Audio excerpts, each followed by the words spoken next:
Hello and welcome. This is Bhumika Singh for SME Futures. Governments across the globe are taking steps to tackle climate change and moving fast toward becoming carbon neutral nations. The race is to achieve their net zero targets, and for the countries running towards the renewable energy generation and utilization. Well, PM Modi at the COP26 climate summit said India will achieve net zero emissions by 2070 and made five promises so far.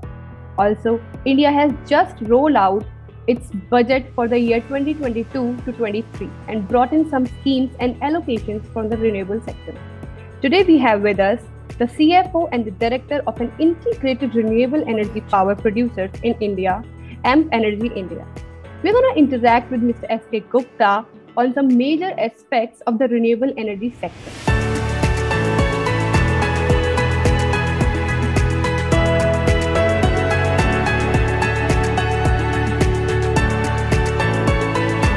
India's renewable sector is at a fast-paced growth. We are proud to say that we are one of the top four fastest-growing renewable markets in the country today.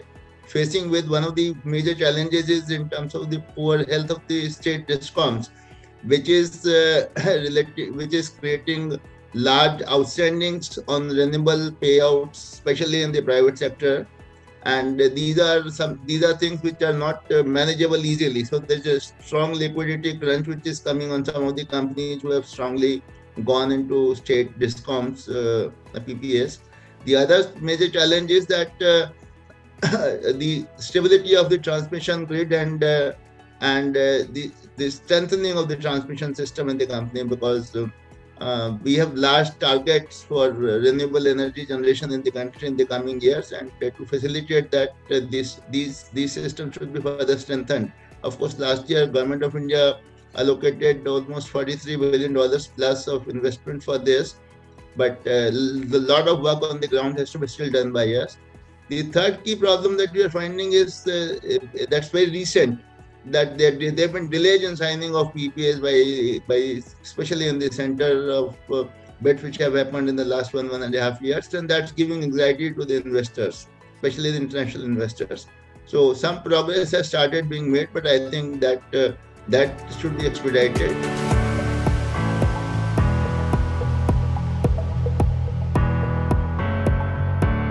As I earlier said, that I think one of the good things that the Government of India has done is that one of the central themes on which the budget has run in the current year is around removing the climate crisis externalities and moving towards minimal what you call as low carbon emission in the country, and therefore giving a strong thrust to the renewable sector in the country.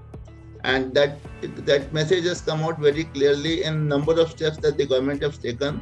Some of the key steps are, in terms of manufacturing, as I said earlier, government has now started focusing on manufacturing, has deployed additional 19,500 crores of PLI extension to manufacturing. And what is good to see is that it is not only on modules, it is on end-to-end from fab to modules.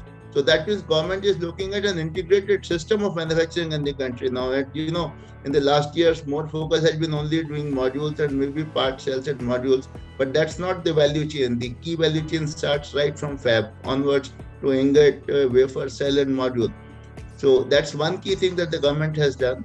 The second key thing that the government has done to promote green infrastructure projects, especially in the public sector. There's a scheme for green bonds, which the government is going to offload in the current 1 or 2 years time, and this will further promote the green infrastructure in the country and reduce carbon emission. The third thing which is there is putting import duties on modules and cells, which will again promote reducing import dependence and making India concept much stronger in the country. One key development is that making grid supported battery systems to be part of infrastructure projects and giving them required financial support in terms of expanding the battery installations in the country linked with grid. So this will help us stabilize the grid and will improve the integration of renewables with the grid system much better.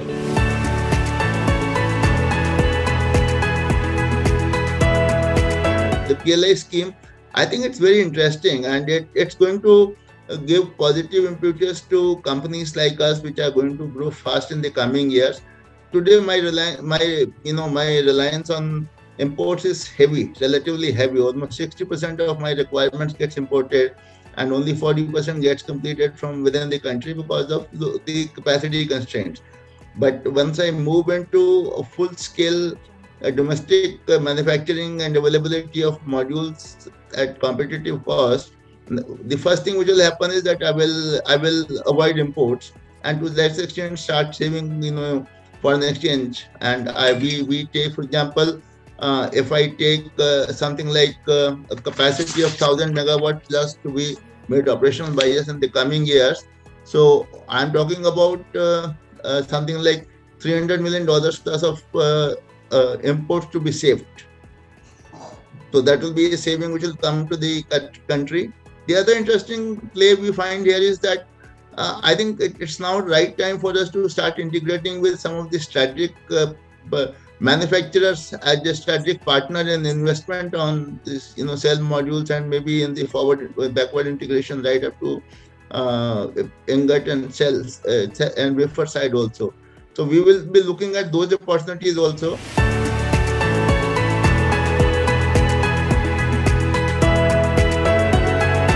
It's again a very forward-looking program to integrate the far remote villages in the northern part of the country, especially the northern parts of the northeastern part of the country, is to the mainstream by providing incentives for investment and development of the relevant village infrastructure, the road infrastructure, promoting tourism in those states, providing renewable energy at competitive prices to those remote areas where grid availability is a difficulty, and creating education and other related things for the overall development of those states.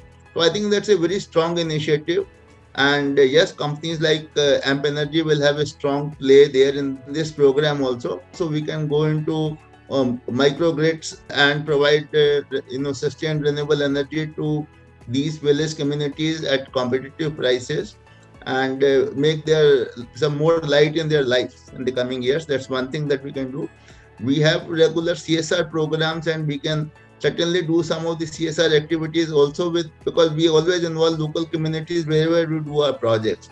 So whenever we do projects there, we'll start involving the local communities and use our CSR deployments to further enhance the facilities for those people in the states. The third thing that companies like us can do when we go there is that we can do a lot of training of skills to those people.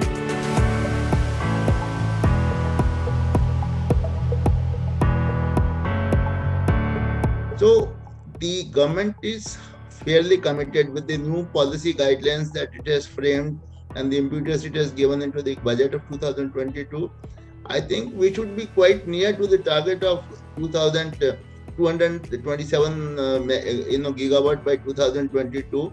When we come to the numbers, I'm sure more than the numbers, it should be the spirit of growth that should be seen. And I think the spirit of growth says a very clear story that Government of India and the complete community in India, including the government and the private sector, is committed to a high-speed growth, and plus minus some megawatts, few small quantity of megawatts here and there. We should be meeting these targets very clearly in 2022, and similarly the target of 2030 should also be met easily.